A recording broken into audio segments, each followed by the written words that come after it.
গুরু মন্ত্র হয়নি। চমৎকার বিষয়। গুরু মন্ত্র হয়নি বলে আপনি ওদের রান্নাঘরে ঢুকতে পারবেন না। গুরু মন্ত্র হয়নি বলে আপনি প্রসাদ বানাতে পারবেন না। গুরু মন্ত্র হয়নি বলে আপনি ওদের ঠাকুরঘর ধোয়া মাজা ঘষা করতে পারবেন না। এই যে মায়েরা বাবারা গুরু মন্ত্র নেবেন, যাত্রার কাছে নেবেন না। জীবনে গুরু দুটো। প্রিয় দর্শক, আজকে আমরা জানবো দীক্ষা কার কাছে নিতে হবে, দীক্ষা কার কাছে নিলেই বা আমাদের আত্মকল্যাণ হবে। এই বিষয়টি আজকে আমরা এই ভিডিওতে জানবো। এই ভিডিওতে আছেন দীনকৃষ্ণ ঠাকুর মহাশয়, প্রদীপ পাল মহারাজ। তিনি অনেকটা তর্ক বিতর্কের মধ্য দিয়ে বলবেন। ভিডিওটি শেষ পর্যন্ত দেখতে থাকবেন। আপনি যদি গুরু মন্ত্র না নিন, থালা থালা আপেল কলা মন্দিরে নিয়ে যান, ভগবান একটা গ্রহণ করবে না। কলিযুগের ভগবান নিমাই যখন জন্মগ্রহণ করেছিল তখন দেখবেন সবই ঠিক ছিল, বাচ্চা জন্ম নিয়ে কাঁদেনি, হাত পা নাড়াচড়া করেনি। পণ্ডিত বিচার করে বলল, হাত পা নাড়াচড়া করলো না কেন? আমরা এবার শুনবো প্রদীপ পালজি মহারাজের কাছ থেকে গুরু মন্ত্র না নিলে কি হতে পারে এবং গুরু মন্ত্র নেওয়ার যে মূল কারণটি সেটাও এবার প্রদীপ পাল মহারাজজি বলবেন। আপনারা ভিডিওটি শেষ পর্যন্ত দেখতে থাকবেন। কাঁদলো না কেন? আসলে একটা কারণ কি বলুন তো, স্তনদুগ্ধ পান করলো না কেন? তখনও সচিমাতা গুরুমন্ত্র নাই। কলিযুগের ভগবান সচিমাতার গর্ভে এসে তার কোলে এসে জগৎকে শিক্ষা দিলেন, রে জগৎ, আমি মানুষ হতে পারি, ভগবান হয়ে জন্ম নিতে পারি মনুষ্য কুলে, তোদেরকে শিখিয়ে দিয়ে গেলাম। যদি কেউ গুরুমন্ত্র না নেয় তার হাতে সেবা গ্রহণ করবো না, তার প্রমাণ আমার মা। নিরামিষ খাওয়া লোক, আমিষ খাওয়া লোক, মাছ মাংস খাওয়া লোক মালা গেঁথে দিচ্ছে, ঠাকুর গলায় দিয়ে বেশ দাঁড়িয়ে আছে, ঠাকুরের অসুবিধা হচ্ছে না, তাহলে তোমাদের অসুবিধা কেন ভাই? তোমার যদি মনে হয়ে থাকে যে আমি ভুলভাল তথ্য রিপ্রেজেন্ট করছি, সনাতনীদের এই ধর্মের মানুষদের আমি ভুল রাস্তা দেখাচ্ছি, এসো না ভাই একসঙ্গে বসি। আমরা তো ঠাকুর মহাশয়, তারা কি আর আপনার সঙ্গে বসবে? তারা তো ব্যবসা করে, আর আপনি মানুষকে সঠিক শিক্ষাগুলি দিতে চান, যার কারণে ওরা তোমার বিরোধিতা করে।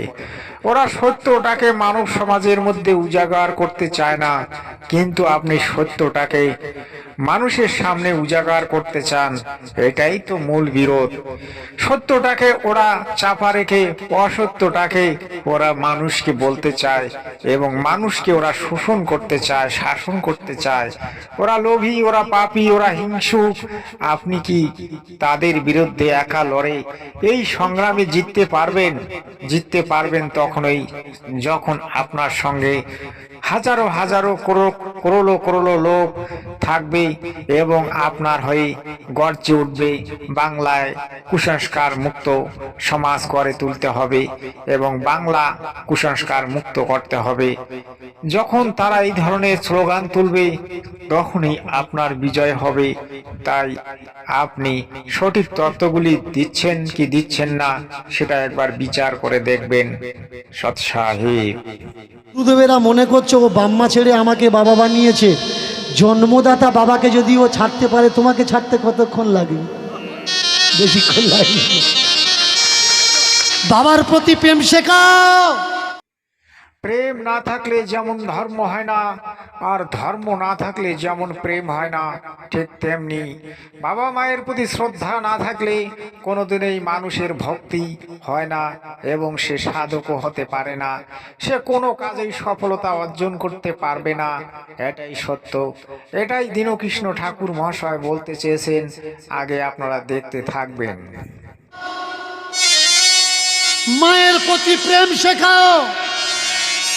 বাবাকে যে জন্ম দিয়েছে ও একটা বাবা, যে শিক্ষা দিচ্ছে, যে অন্ন দিচ্ছে, যে রক্ষা করছে, যে দীক্ষা দিয়েছে, এও একটা বাবা। প্রিয় দর্শক, এবারে বিস্তারিত আলোচনায় আসছি।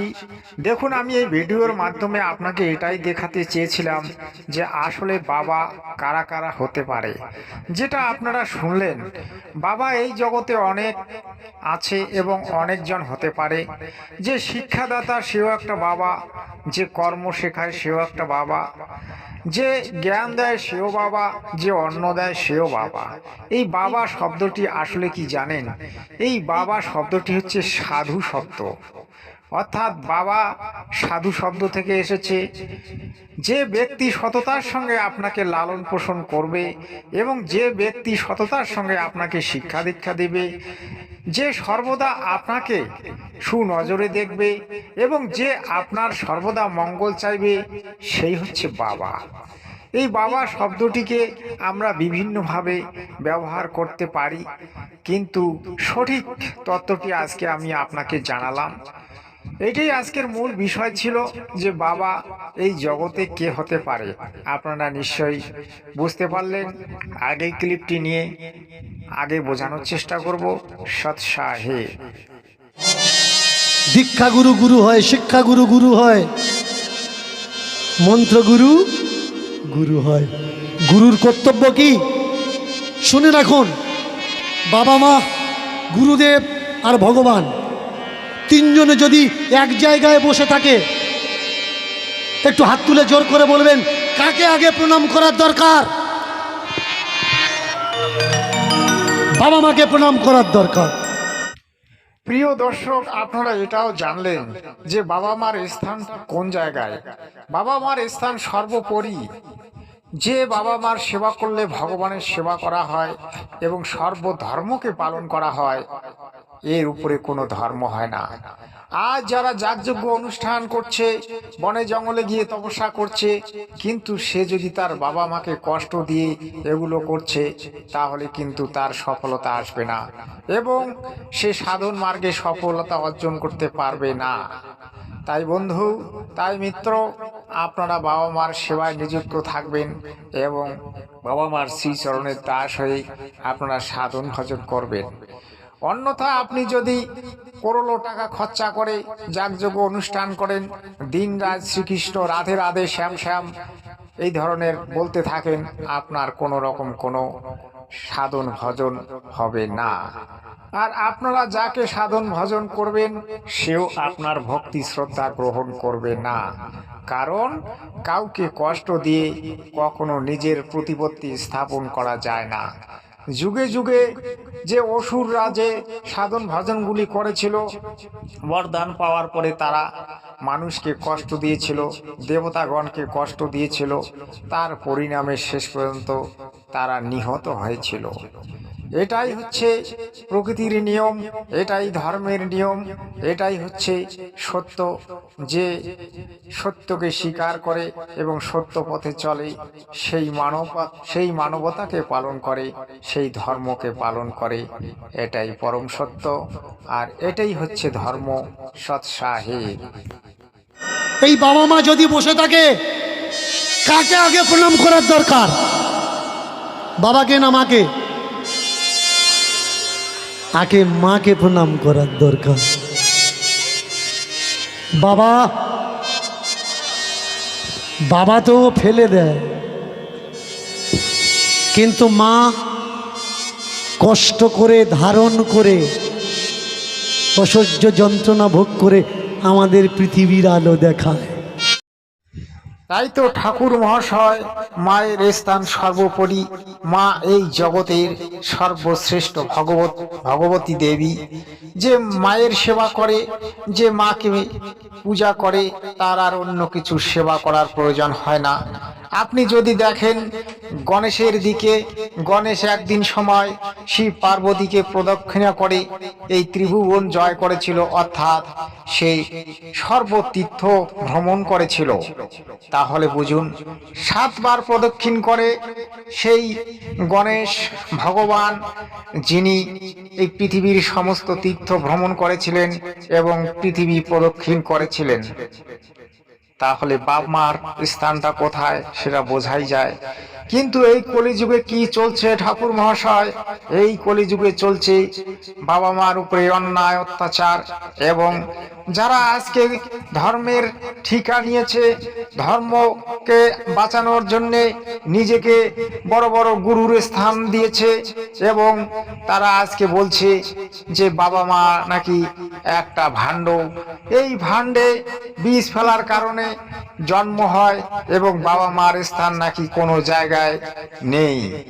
তাই আজকে আমাদের এই আধুনিক শিক্ষায় বাপ মা চলে গেছে সেই পচা নর্দমায়, অর্থাৎ বাবা মার স্থান ছেলের কাছে কোনো কিছুরই মূল্য রাখে না। আজ আমাদেরকে চ্যানেলের মাধ্যমে এবং ধর্মের শিক্ষার মাধ্যমে তুলে ধরতে হবে যে বাবা মার স্থান সর্বোপরি। বাবা মার সেবা না করলে ধর্ম কর্ম কোনোটাই হয় না। তাই আমরা আপামর জনতার কাছে দৃষ্টি আকর্ষণ করে বলছি যে আপনারা আমাদের ভিডিওগুলি দেখতে থাকবেন এবং সত্যটা জানতে পারবেন, সত্য কি অসত্য কি। সত্যকে যতক্ষণ পর্যন্ত আপনি জানতে পারবেন না ততক্ষণ আপনার জীবন অধুরা এবং আপনি মানুষ হয়েও পশু রয়ে যাবেন। তাই পশু আর থাকবেন না। আমাদের ভিডিওগুলি ফলো করুন আর আমাদের চ্যানেলগুলি সাবস্ক্রাইব করে রাখুন।